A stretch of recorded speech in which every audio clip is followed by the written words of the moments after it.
So this next story is something everyone should hear about, something that should never take place. According to a scathing ProPublica report, a Tennessee county was profiting off the jailing of black children as young as 7 years old for a crime that doesn't actually exist. And they've been doing it for more than a decade. Rutherford County used what they called a filter system to give jailers discretion to hold children who are arrested and sent to the juvenile detention center. It led to a 2016 incident where 11 black children were arrested for witnessing, not participating, but witnessing a fight between other children, just seeing it happen, which, by the way, is not a crime. At least 6 of the kids were handcuffed, 4 of them at their elementary school. One girl fell to her knees as she was arrested. Another threw up. Police handcuffed the youngest, an 8-year-old with pigtails. 4 of the 11 kids actually spent time in jail. Overseeing all of this was the county's only juvenile court judge, Donna Davenport, who described her work as God's mission to discipline children. Somehow she still holds the job today. Now, just to understand how bad it was under the judge's control, the statewide average for locking up children referred to juvenile court was 5%. In Rutherford County, it was 48%. With me now is one of the co-authors of the piece, Maraba Knight, reporter for Nashville Public Radio and host of the podcast, The Promise. I think everyone who saw this story rifle across Twitter was shocked and appalled. And so I thank you for coming and talking to us about it. Just explain to us how on earth this could happen where children are being routinely locked up by this judge. Yeah, this is a story about one county with a staggering history of detaining children. Like you said, it all culminated in this mass arrest of 11 kids. It happened through a couple different mechanisms. The first part was a declaration by the judge to law enforcement that every child who was arrested, even for minor violations like truancy or running away, needed to be transferred to the juvenile detention center. So that was step one. Step two was that once they were at the juvenile detention center, this filter system, as you described, was applied to the children. And what it meant was that any child could be kept if they were deemed a true threat. That's direct quotes. True threat. However, in the manual, there was no definition for what a true threat was. So it was up to interpretation, and it was up to the officer who was seeing that child before them to decide, did they think they were a true threat? And obviously, that's incredibly problematic. And it seems to me that the people who were deemed a true threat were black children, especially black boys, yeah?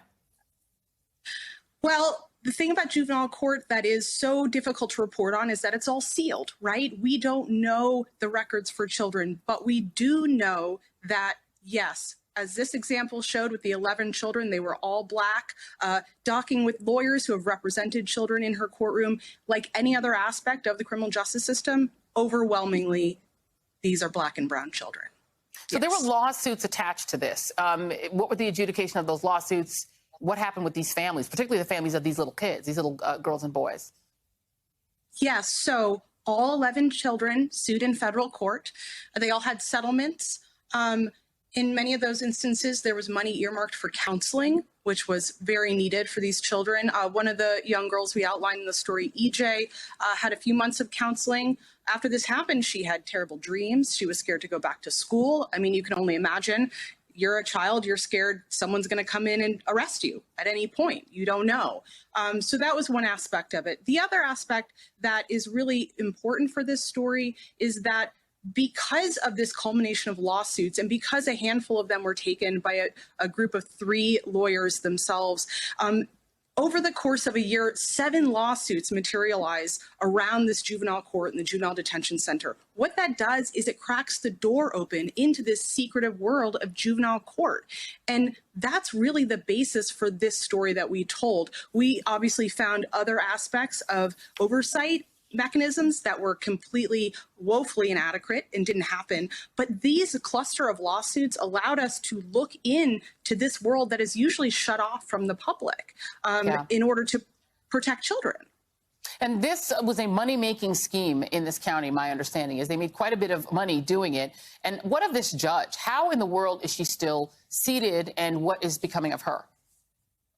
Yeah, the money aspect of it is interesting. It is a little bit decoupled from the children at the top of the story. The fact of the matter is that they get $175 a day for every child outside of their own county that they detain.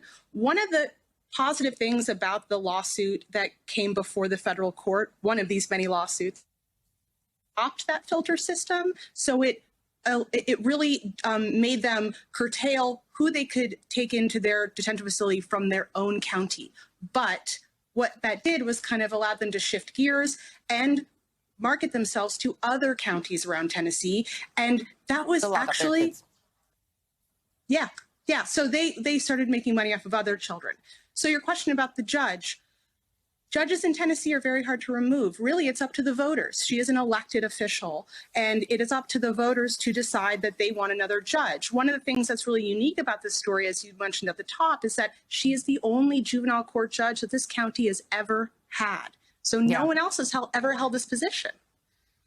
Vote, vote, vote. And this is why you have to vote, to get rid of people like this judge. Mayor Benight, thank you so much for being here and sharing this horrific story with us.